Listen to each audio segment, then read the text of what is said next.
This is Steve Braunias's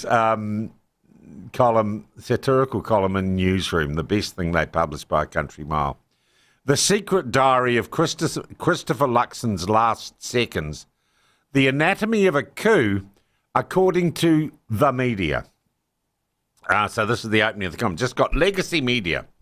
The rumour mill is rife that beleaguered National Party leader Chris Luxon faces a leadership coup amid calls for his head to roll. Poor polling's fueled an incinerator of resentment towards the Prime Minister from within his own cabinet. And one name keeps being mentioned as the most likely successor, his good mate Chris Bishop, in his role as Brutus, conspiring to dress Luxon in a toga and stick it to him like unto Caesar. Word within Parliament is that Bishop is positioning himself as the right man to carry National's horse on his sturdy shoulders across the winning line in next year's election race.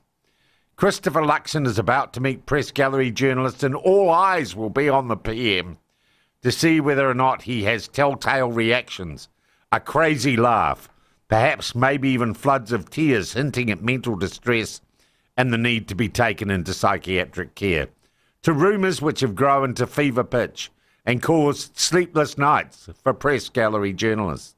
Here he comes now. Prime Minister, is there any truth to rumours that you're about to be replaced as the leader of the National Party and as Prime Minister? Chris Luxon, no.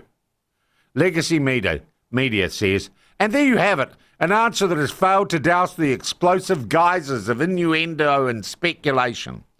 But if Christopher Luxon is unable to quell fears, then all eyes will be on Chris Bishop in a test of his loyalty to the troubled National Party leader, or whether he sees it as an opportunity to steer the ship into a loading bay of electoral bliss. Bishop is about to meet press gallery journalists, and he can expect a severe grilling from seasoned observers who pin their deepest hopes on securing a scalp. Here he comes now. Mr. Bishop, are there any rumours that you're about to storm the palace gates and write your name in the sand?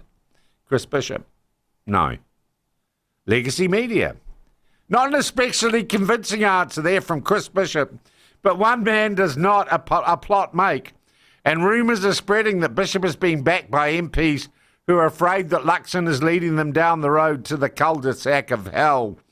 They want Bishop to be the man to bring about a reversal of fortunes, blah, blah, blah, blah, blah. So all eyes are on Erica Stanford as she plots and schemes to inspire a revolution comparable in scale to Moscow in 1917. Stanford's about to meet the media and will have to steel herself for hard-hitting questions from sleepless press gallery journalists that seek to shed light on the darkness within National's soul. Here she comes now. Ms. Stanford, is it any truth to the rumours that you're chevying Chris Bishop like a stoat from its burrow to take on Christopher Luxon and inspire a brand new day in the age of Aquarius? Erica Stanford, no. Legacy media. In a startling development, here comes the Prime Minister again. He appears to have a statement. This could be political dynamite about to blow up in his face. And Christopher Luxon says, 2 years ago today, I was sworn in as Prime Minister to rebuild our economy, restore law and order and deliver better health and education.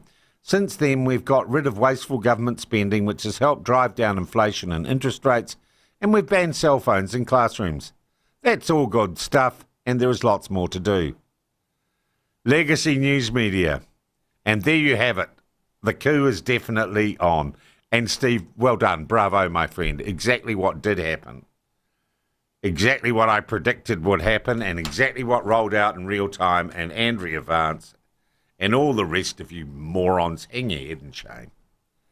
Hang your head in shame. But the new narrative, hysterical, bring back more satire. I'm going to recommend that to you. Go to the Newsroom website. I think you can read that for free without subscribing. I wouldn't have got it any other way. And you just have to wade through all the lefty rubbish that they do on Newsroom. But that is very funny, and it's exactly what happened. The thing is, good satire is so close to the truth. And I called it. I said there was no coup against Luxon, and they'd have to walk it back. But there is a new narrative now. that emerged strongly through Radio New Zealand, Television New Zealand stuff, the Herald and everywhere else. And that is, and Newsroom as well, I think Newsroom's headline was Hipkins dreams or Labour dreams the impossible dream, a one-term bounce back and return to the Treasury benches. And fundamentally now, Labour's job, having failed, I think, in the short term to get rid of Luxon and destabilise the coalition that way, the new thing is that Labour is going to lead the next is going to win the next election, or form a coalition with Winston Peters to do so. And Tova O'Brien has led the charge on that, which is quite remarkable. She's obviously back from maternity leave, and she says, Winston's talking to Penny Henare.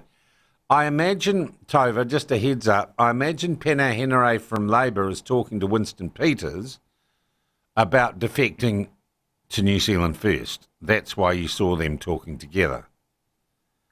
I think a lot of interesting people are considering joining New Zealand First as it prepares for perhaps its best election ever. But the new narrative after Labour had a conference, its annual conference at the weekend in Auckland. They didn't invite the platform. In fact, they basically don't talk to us.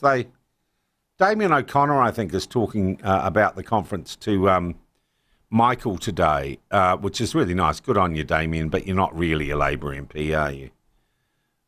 You're the least Labour MP. Oh, you and Greg O'Connor, really.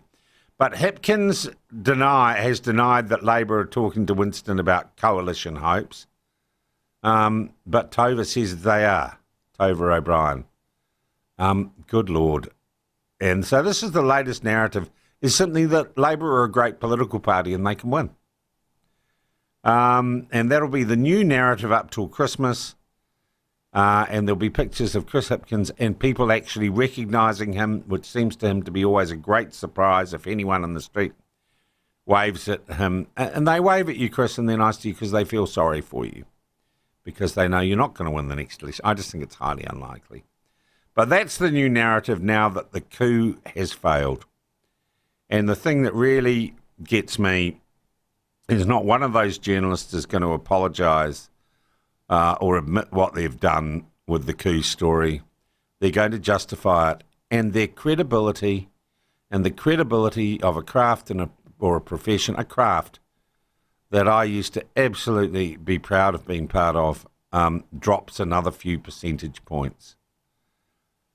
And you read the columnists and you read those people again and you don't trust them anymore. And then you probably don't trust what I say either because you lump me in with them. Amazing.